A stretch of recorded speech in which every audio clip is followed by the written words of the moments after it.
local dish in Bacolod or anywhere siguro. But this one is just pork or any meat and some vegetables. So I will use ground pork. So kuha tayo ng mga half kilo. So half kilo of ground pork, around 150 pesos. And this one is about 1 liter ng water because gusto ko ng masabaw ngayon. But actually, generally, I don't like yung masabaw. Pero ngayon, parang gusto ko lang yung masabaw. And para madali, lagyan na natin everything. So, we have salt. Lagay lang tayo ng salt.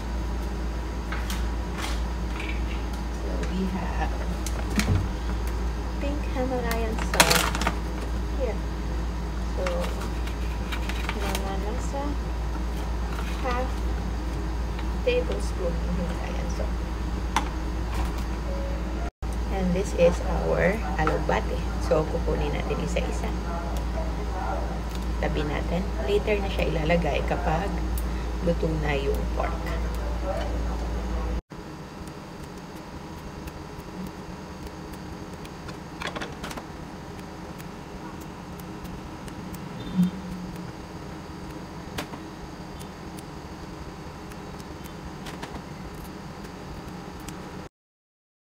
Add onion and garlic. And since minsan na lang ako magluto, I just have toasted onions para hindi madaling masira.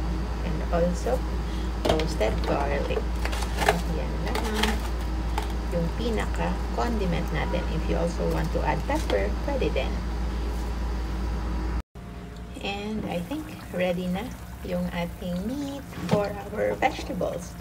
So, this is our vegetables, yung alubate natin na nahugasan na.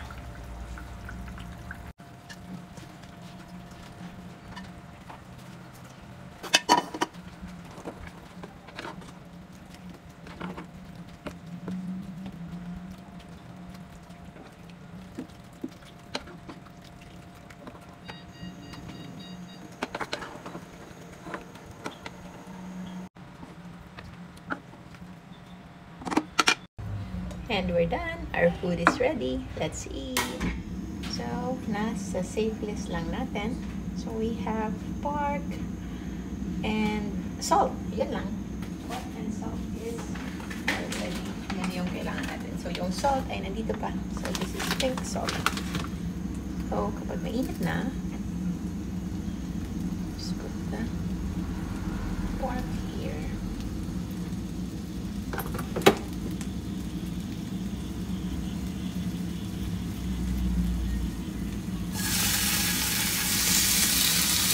No need for oil dahil patty na yung pork natin.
And our food is now ready. So, eto lang, very simple, low-carb dish. No need na for rice or any other na pang-extra. So, this is 1/4 kilo. Nandyan pa yung other 1/4 natin. 1/4 kilo of pork belly. Meron niyang mga nasa 100 grams of fats and mga meat na around 40 grams of proteins. So, let's eat now. Yan lang. Yung sausawan natin would be calamansi with salt. So, it's all in our safe list. Let's eat. Yes, love. So, this is pork belly for love and basoy for me. And for our drinks, we have our lemon iced tea. So yum, yum, yum, yum, yum. Let's eat. Thank you so much for watching. Mahalagang paalala, hindi po ako nag-endorso ng meal mix nuts, super meal mix, veggie noodles at iba pang produkto na illegal na gumagamit ng aking pictures at videos. Paano malalaman if yan ay scammer? Number one, tingnan nyo yung page. Kakaunti lang yung followers nun because my page, Dr. Josephine Grace Rohotan, nasa 952,000 followers na po. Number two, tingnan nyo ng maigi, edited yung mga pictures and videos na ginagamit nila nang wala kong pahintulot. And number three, kapag kiniklik nyo, meron pang idadirect kayo sa isang website outside the page na yon. So remember na wala pong magic sa pagpapagaling. Nasa tamang pagkain at lifestyle lamang, magpa-araw, mag-exercise, at kumain ng natural and whole foods. Remember, stick to our safe list of JGC Rojo food list at yung food list na ito is downloadable for free sa www.jgrtanmd.com. And of course, if you need low-carb suppliers na legit, meron po yan sa ating official LCF partners. Paano malalaman? Just make sure na follow kayo sa ating Facebook na LCF Center, and of course, yung diet doktora natin, dyan nakalista yung ating mga legit low-carb providers. And also, don't forget to subscribe to our Facebook and YouTube channels, Dr. Josephine Grace Rohotan. And for more learning, make sure to enroll in our LCF Masterclass by yours truly. Stay low-carb, stay safe. Maraming salamat po. Till next time. Bye!